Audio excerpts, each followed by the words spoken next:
अच्छा, ये फरमाइए, सी पैक के हवाले से जो तशवीश लोगों के जहनों में आ रही है और वो मुख्तलिफ वजूहात उसकी बयान की जाती हैं। वो कहा जाता है कि एक तरफ तो अमेरिका का प्रेशर है, दूसरी तरफ चाइना की नाराज़ी है। कुछ उसमें पैसों की अदायगी की बात आती है, कोई 230 अरब रुपए पाकिस्तान की अदायगियों की में कमज़ोरी है जो चाइना की कंपनियों को दी जानी है। ये बातें क्यों इतनी इम्पोर्टेंट हो गई हैं कि जिसकी बुनियाद के ऊपर चाइना का एक स्टॉल्ड सा है प्रोग्राम ये सी पैक का, जो इतना इम्पोर्टेंट है पाकिस्तान की मईशत के लिए? जी, यकीनी तौर पर ये एक तशवीशनाक बात है कि पाकिस्तान ने जो रकूम का वादा किया था चाइनीज़ तवानाई की कंपनियों के साथ, वो पूरा नहीं हो पा रहा है। हालांकि ये कोई बहुत बड़ी रकम नहीं है, और अगर देखा जाए तो ये यूँ लगता है कि यहाँ एक जो है वो पॉलिटिकल के अलावा अब जियो इकनॉमिक सिचुएशन भी इमर्ज कर रही है, जिसमें जब से पाकिस्तान ने ये सी पैक का मुआहदा किया है तो उसको तरह तरह की मुश्किलात का सामना दरपेश है, जो अंदरूनी भी है और बैरूनी ख़तरात भी हैं। तो हमारा ख्याल ये है कि अगर ये मुआहदात जो हैं इनको फौरी तौर पर हल ना किया गया और 14-15 अरब डॉलर के जो मज़ीद इन्वेस्टमेंट होनी है तो वो ख़तरे में है, और इसके लिए पाकिस्तान को चाहिए कि वो इसका एहसास करे और इस काम को जो बाकाया हमारे नामुकम्मल फेजेस रह गए हैं सी पैक के, उनको मुकम्मल करने की तरफ लेकर जाए। आपके ख्याल ये कितना बड़ा इकॉनमी ओवरऑल के ऊपर असर डाल रहा है, ये स्टॉल होना, इनका रोके जाना? उसकी वजह यह है कि हम तो एक ज़माने में ये कह रहे थे कि पाकिस्तान के लिए एक रीढ़ की हड्डी का सा एक तासुर था कि रीढ़ की हड्डी का सा ये मामला है कि इतने मजबूत ये हम हो जाएंगे इस प्रोजेक्ट की वजह से, लेकिन ये रुक गया। तो कितना ज़्यादा इसका मईशत पे असर पड़ रहा है? जी, इसका पाकिस्तान की मईशत पे बहुत ज़्यादा असर पड़ेगा, क्योंकि चाइना के साथ हमारा 52 बिलियन डॉलर के जो थे वो सी पैक के 2 फेजेस थे। उसमें से पहला फेज़ तवानाई से मुतल्लिक था, मगर तवानाई वाला फेज़ भी मुकम्मल नहीं हुआ। जो 14 बिलियन डॉलर की हम बात कर रहे थे वो वहाँ पे आकर रुक गया है। इसके अलावा देखा जाए तो इसके बाद इंफ्रास्ट्रक्चर डेवलपमेंट हो रही थी, जिसमें बहुत से इंडस्ट्रियल जोन बनने थे, स्पेशल इकोनॉमिक जोन बनने थे, वो भी उसके ऊपर कोई काम नहीं हुआ है।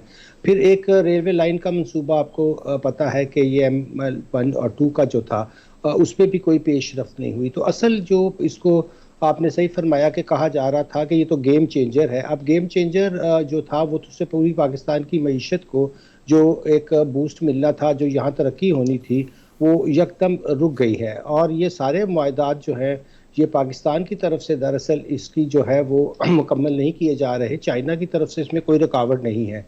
तो हमारे कुछ, मैंने जैसे अर्ज़ किया था कि अंदरूनी मामलात हैं जो ख़तरात हैं और कुछ बैरूनी हैं, इन दोनों के ऊपर जब तक हम मुकम्मल काबू नहीं पाते तो ये जो चाइना के साथ हमारा इतना बड़ा माशी मुआहदा था, और सी पैक आपको पता भी है कि रोड एंड बेल्ट का जो चाइना का पूरा मंसूबा है उसका ये फ्लैग स्टॉप जो है वो मंसूबा है। अगर ये पूरा नहीं होता तो फिर चाइना की जो पूरी इकनॉमिक एक विजन है इस पूरे इलाके के लिए और फिर दुनिया के लिए, उसको भी ख़तरात लाहक हो सकते हैं।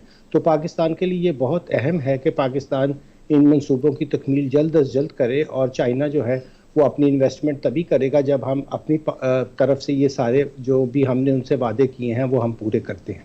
अच्छा इकराम साहब, हालांकि पाकिस्तान ने जो डेमोक्रेसी समिट थी उसमें शिरकत ना करके एक अच्छा तासुर दिया चीन को, और चीन की तरफ से ये बात आई कि पाकिस्तान ने एक सही भाई होने का सबूत दिया। इससे कॉन्फिडेंस बिल्डिंग कुछ हुई होगी। और दूसरी बात यह है कि चाइना ने डाइवर्सिफाई बहुत ज़्यादा किया हुआ है। अगर हमारे यहाँ वो कुछ 4-6 अरब डॉलर के मंसूबे शुरू करता है तो साथ ही ईरान में 400 अरब डॉलर के मंसूबे शुरू हुए हैं। उसका वहाँ पे इंटरेस्ट होने से हमें कोई नुकसान पहुँचेगा? जी, मेरा नहीं ख्याल कि हमें भी चाहिए कि हम इस रीजन के अंदर चाइना, पाकिस्तान, रूस और ईरान के साथ मिलकर अगर हम रीजनल कनेक्टिविटी बनाएं तो इससे हमारी मईशत को ज़्यादा तक़वियत मिलेगी, बजाय इसके कि हम जो है आइसोलेट करें अपने आप को। मेरा ख्याल है कि चाइना के साथ हमारे ताल्लुकात, आप चाइना चाबहा में भी काम कर रहा है और उसके अलावा वो इजरायली पोर्ट हाइफा भी उनके पास है। तो चाइना इन्वेस्टमेंट करते हुए बिल्कुल किसी किस्म की कोई इन चीज़ों का जो है वो उसमें कोई फ़र्क नहीं रखता है। वो देखते हैं कि ہمیں اپنے فٹ پرنٹ ہر جگہ لے کر جانے ہیں. پاکستان کو بھی اسی طرح سے آگے بڑھنا چاہیے اور ان علاقے کے اندر جو قوتیں ہیں جن کا میں نے ذکر کیا ان کے ساتھ مل کر آگے بڑھنے کی صلاحیت پیدا کرنی چاہیے. اور وہ تب پیدا ہوگی جب چین کے ساتھ ان معاہدات کو اب ساری دنیا دیکھ رہی ہے کہ اگر ہم چین جو ہمارا بہت قریبی ہے دوست بھی ہے اور ہم نے ان کے لیے جو ہے وہ خود بھی راہ ہموار کی تھی کہ وہ دنیا سے آئسولیٹڈ تھے. اب وہ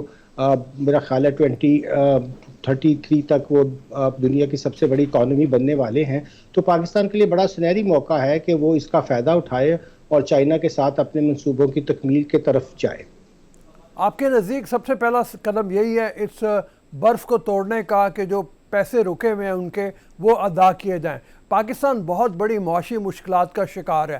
اس میں پیسے نکالنا شاید وہ دشوار سمجھ رہا ہو یا اس میں آپ سمجھتے ہیں بیرونی جو مداخلت آپ نے جس کا ذکر کیا پریشر ہے کہ جس کی بنیاد کے اوپر وہ ادائیگیاں نہیں ہو رہی. میرا خیال ہے پیسوں کا تو 230 ارب کو اتنا بڑا مسئلہ نہیں ہے. جیسے ہم نے ابھی 36% کا تو اپنے ریونیو میں ہی اضافہ کیا ہے اور آپ دیکھ رہے ہیں کہ پاکستان کو جو ہے 230 ارب کی کوئی پیمنٹ کرنا بڑا مسئلہ نہیں ہے.